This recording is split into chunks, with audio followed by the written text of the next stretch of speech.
check. So naa kay bag-ong major update. So na-up na nako ang web report para sa sales system. So kani siya mm,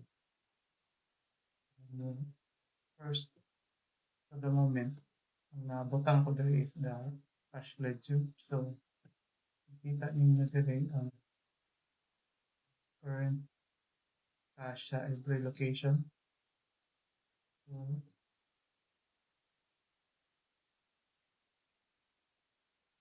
and also nagbutang sa kog graph diri just in case ganahan mo na makita or na kung may ginahan na location na di ganahan mas dako kaysa other. And also if na may ganahan na lugar na dili dapat low ang cash nila. So once makabantay mo na low ang cash nila, example kani banta low dan bantayon. Hindi na ka pwede ka mo send og request sa itong location na dagko. So for example diri Balamban. So ta mo transfer tag 5,000. Then mo to tag transfer to daan bantayan then butang na to na.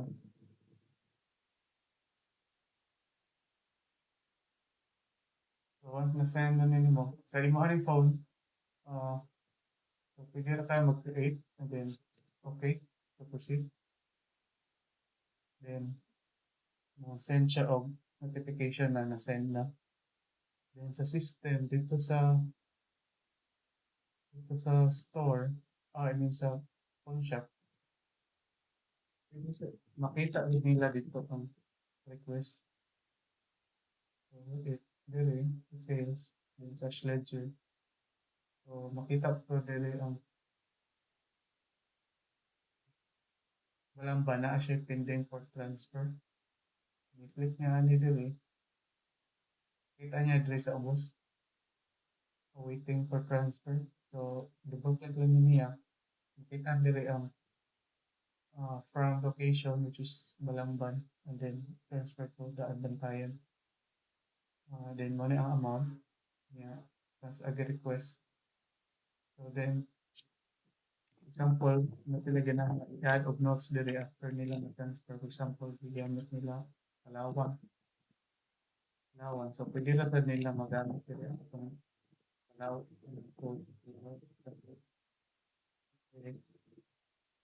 Na ang Palawan.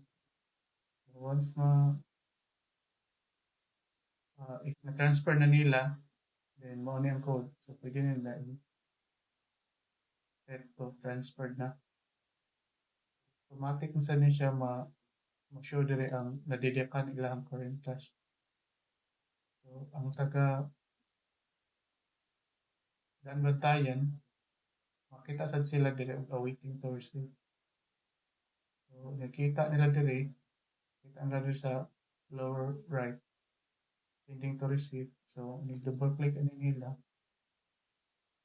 Makita sa nila tong Palawan code. So pwede rin kani ilang gamiton i-claim dito sa kwarta. After nila ma-claim, pwede rin nila mag-claim.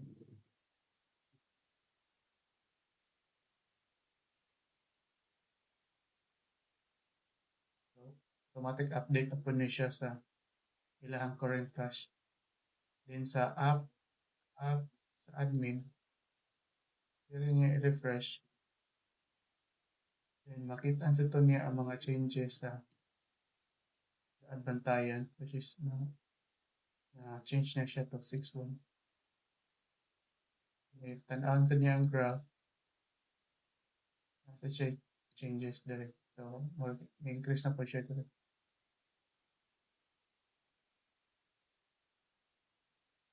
So, pwede na ka-install ani sa tanang location. Di man siguro nato ma-implement ang pag-encode nila og sales pero pwede nato sila ma-start og encode sa current cash nila. Then ma-monitor sa ninyo real time while na gamit ang phone.